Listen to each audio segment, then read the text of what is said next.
Elections అవుతున్నాయి. అక్కడ ప్రచారానికి వెళ్తే బుద్ధా వెంకన్న గారు, ఎమ్మెల్సీ బుద్ధా వెంకన్న గారు, మాజీ ఎమ్మెల్యే బోండవమ్మ గారు వెళ్తే అక్కడ ఒక రౌడీ షీటర్, తర్వాత ఆయన మున్సిపల్ చైర్మన్ అయ్యాడు అనుకోండి మాస్టర్లకు, అది వేరే విషయం. ఆయన వీళ్ళ కారు మీద దాడి చేసి అద్దాలు పగలగొట్టి చాలా హంగామా సృష్టించాడు.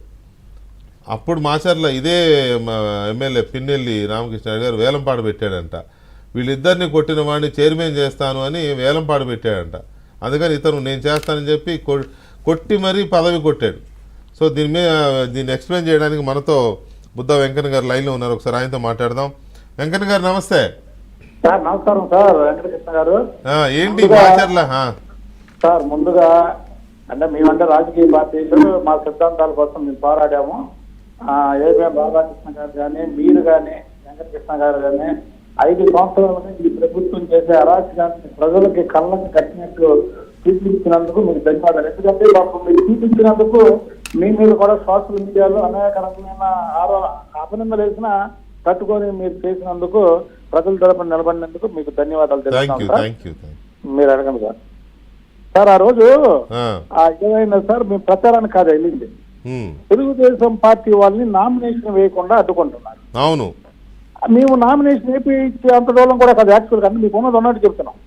చంద్రబాబు నాయుడు గారు ఏం చేశారంటే దీని మీద అక్కడ పోలీసులకి రిపోర్ట్ ఇవ్వమని ముందు రోజు ఫోన్ చేసి నన్ను బాండమ్మ గారిని వెళ్ళమన్నారు. మేము వెళ్తుంటే పోలీసుకి రిపోర్ట్ చేయడానికి వెళ్తున్నాం, ఇది ఇలా చేస్తున్నారని. ముందు రోజే మేము వెళ్తున్నామని వాళ్ళకి ఇచ్చేసి ఎవరైతే కౌన్సిలర్ గా ఉన్నారో వాళ్ళని వేలం పాటు పెట్టాడు. ఏమనంటే రేపు బుద్ధా వెంకన్న బోండమ్మ వస్తున్నారు, వాళ్ళని మీరు ఇక్కడ చంపితే, మీరు వాళ్ళని అటాక్ చేస్తే, మీలో ఎవరైనా సరే మీరు లేచి ఓకే అంటే మీరు నాయకత్వం వహించాలి, వాళ్ళకి చైర్మన్ పదవి ఇస్తారన్నాడు. అప్పుడు ఈ తురక కిషోర్ అనే వ్యక్తి ఇప్పుడు మాచర్ల చైర్మన్ అండి. అతను కార్పొరేషన్ కౌన్సిలర్ సీట్ కూడా అతను కాదు, యాక్చువల్ గా వేరే వాళ్ళకి ఇచ్చారు. అయితే నామినేషన్ ఇలా లేకపోతే అతను లేచి తురక కిషోర్ రేపు నేను ఆ పని నేను చేస్తానన్నాడు. అంటే ఇదంతా ఏంటంటే తర్వాత తెలిసింది సార్.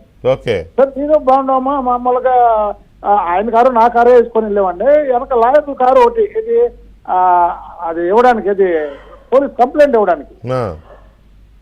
కానీ ఒక ఏరియాకి వెళ్ళగానే మీరు నమ్ముతారో నమ్మరో, మేము విజయవాడలో పుట్టి పేరుగా విజయవాడలో ఈ ఫ్యాక్షన్లు ఇవన్నీ మాకు తెలుసు. అసలుకి ఒక సినిమా స్టైల్లో సార్. అంటే అసలు ఎంత అంటే గ్రానైట్ రాళ్ళు, మామూలు రాళ్ళు కూడా కాదు, గ్రానైట్ రాళ్ళు, పెద్ద పెద్ద రాళ్ళు పట్ట పట్ట పట్ట పట్ట. అసలు మాకు ఆశ్చర్యం వేసింది, ఏంటి ఇలా పడ్డాయని. వాళ్ళు ఎలాగంటే సినిమా పక్కీలో మా కారు పగిలిపోయింది, మా వెనకాతల కార్లు పగిలిపోయింది, మా లాయర్ గారి కారు ఒకటి ఉంటే అది తలకాయ పగిలిపోయింది. ఆ 2 కార్లు యూటర్న్ తీసుకొని వెనక్కి వెళ్ళిపోయినాయండి. నాగార్జున సాగర్ రూట్ లో ఒకటి వెళ్ళిపోయినాయి. మేము ఎదురుకి వెళ్ళాం సార్. ఎదురుకెళ్తే ఇప్పుడు మీరు ఏబిఎన్ లో చూపిస్తున్న క్లిప్పింగ్ అది రెండోది. ఏది ఇప్పుడు రాళ్ళు వేసారు కదా, రాళ్ళు వేసిన ఒక 2-3 కిలోమీటర్లు 2 కిలోమీటర్లు దాటిన తర్వాత మళ్ళీ ఈ స్పాట్, అప్పటికే అద్దాలు పగిలిపోయినాయి, కారు గుద్దుతున్నారండి. మీరు ఆ గుద్దేది నన్నే, బాగున్నామేమో అవతల కూర్చున్నాడు, నేను ఈ కర్ర దగ్గర నేను కూర్చున్నాను. కొడుకు మా డ్రైవర్ చాలా చాకచక్యంగా పాలిస్తుంటే వాళ్ళు కూడా ఎంత చాకచక్యంగా చెప్పారంటే సినిమాలో అరే బండి వేసుకొని వెనకబడుతున్నారు, అరే బండి కారుకి ఎదురు పడేయండి అన్నారు. సరే డ్రైవర్ చాకచక్యంగా తీసుకెళ్లారు సార్, అయిపోయింది సార్. అప్పుడు ఒక డిఎస్పీ అంటే మేము ఒక 15-20 కిలోమీటర్లు వెళ్ళిపోయామండి. 15-20 కిలోమీటర్లు. ఇది ఎంత దొంగ ముండా కొడుకంటే ఈ పిన్నెల రామకృష్ణారెడ్డి గారు వాళ్ళకి ఫోన్ చేసి, ఏది ఆలూరులో వాళ్ళకి ఫోన్ చేసి ఇలా బుద్ధా వెంకన్న బోండవమ్మ ఒక మన కార్యకర్తల్ని బైక్ని గుద్దించి చంపేసి ఆ రూట్ లో వస్తున్నారు, వాళ్ళని అటాక్ చేయండి అన్నాడు. అంటే మీకు ఎలాగుంటదంటే సార్, వాళ్ళ కార్యకర్తలను చంపేశారనగానే వాళ్ళకి కూడా ఆకలి వేషాలు ఉంటాయి కదా ఆ ఊళ్ళో వాళ్ళకి. అవును, అసలుకి మేము వెళ్ళింది అటు ఇటు కొండలు సార్. ఇప్పుడు ఆ పిన్నెల రామకృష్ణారెడ్డి ఆ ఏరియాదే ఒక 2-3 కిలోమీటర్లు డైరెక్ట్ గా మనకి రూట్ కనబడింది. అక్కడ సార్ ఒక 300-400 మంది రోడ్డుకి అడ్డంగా బరిసుళ్ళు, కర్రలు, కత్తులు, గొడ్డళ్ళు పట్టుకొని దారి కాశారు. మా అదృష్టం ఏంటంటే 1 కిలోమీటర్ ముందు డిఎస్పీ శ్రీధర్ అనే పాప ఆయన వచ్చి మా కారు ఎక్కి మమ్మల్ని ఆపి మమ్మల్ని ఆ బార్డర్ దాటిద్దామని ఎక్కితే అంత దూరం ఆపి అయ్యో మళ్ళీ రోడ్డుకి అడ్డంగా ఉన్నారని ఆయన అక్కడికి వెళ్తే శ్రీధర్ అన్న వ్యక్తి ఏంటంటే మీరు ఎక్కడైనా గన్ తీసి ఎదురుకి వెళ్తే మీరు నమ్మితే నమ్మండి లేకపోతే లేదు, ఇది నిజం చెప్తున్నాను నేను. పడ్డా అమ్మని చంప మీద కొట్టారు సార్ డిఎస్పీని. మై గాడ్, డిఎస్పీని పడ్డామని చంప మీద కొట్టారు ఆ జనం. అప్పుడు ఎమ్మని డిఎస్పీ రివాల్వర్ ఇలా పెట్టి పైన వెనక్కి పానిచ్చామని వాళ్ళ కానిస్టేబుల్ కి మళ్ళీ మా కార్ని వెనక పానిచ్చామని ఆ డిఎస్పీ ఆ జనాల్లో ఉండిపోయాడు సార్. ఇప్పుడు ఏంటంటే ఆ కానిస్టేబుల్ సందులు బొందులు ఎన్ని తిప్పి పానిస్తే ఇది ఎంత నీచుడంటే సార్, మా మీద నిజంగా ఇక్కడ దొరికితే చచ్చిపోయేవాళ్ళం. ఆ ఊర్లో తొలిగితే మాత్రం మమ్మల్ని చంపేసి బూడిద చేసి బూడిద కూడా దొరకకుండా చేసేవాళ్ళు సార్. అంటే ఏం చేశాడంటే ఇక్కడ 2 కార్యకర్తలను గుద్దీసి చంపేసి అటు వస్తున్నారనగానే వాళ్ళు కూడా మమ్మల్ని చంపేయడానికి రెడీగా ఊరు కదిలిపోయింది అది. అంటే అంత పశ్చాబద్ధం ఆడటమే కాకుండా ఇంకోటి చెప్తా సార్, మా మీద కేసు పెట్టాడు. ఏమని వీళ్ళు ఒక బైక్ మీద వచ్చే కుర్రాన్ని కారుతో గుద్దించి వెళ్ళారని ఆ రోజు కేసు పెట్టారు సార్. అసలు ఇలాంటి వ్యక్తుల్ని అందుకే ఇప్పుడు ఏంటంటే చట్ట ప్రకారం పోలీసులే ఎన్కౌంటర్ చేయాలి సార్.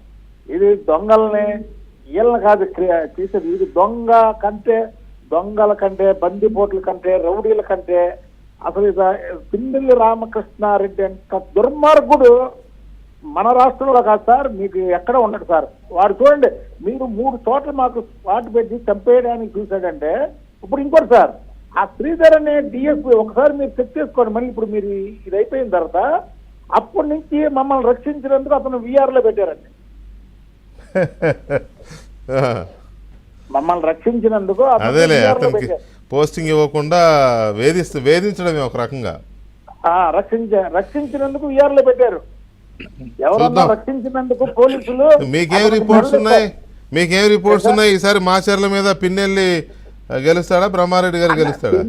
పిన్నెల్లి అండి, నాని అండి, వంశీ అండి, రోజా సార్, వీళ్ళందరూ కూడా ఎవరైతే విర్రవీగారో వాళ్ళకి ప్రజలు ఎప్పుడా ఎలక్షన్ అని వచ్చి ఓడిచి తీరాలని అసలు మీరు కౌంటింగ్ చూడక్కర్లేదు, వాళ్ళకి అర్థమైపోయింది సార్. అదే లేదంటే వాళ్ళ పిన్నెల్లి పారిపోయే పరిస్థితి కాదు. మీకు పిన్నెల్లికి ఉన్నటువంటి ఆ క్రిమినల్ మైండ్ కి అతను అక్కడే ఉన్నాడు. అతను తెలుసు ఓడిపోయానని తెలిసే పారిపోయాడు.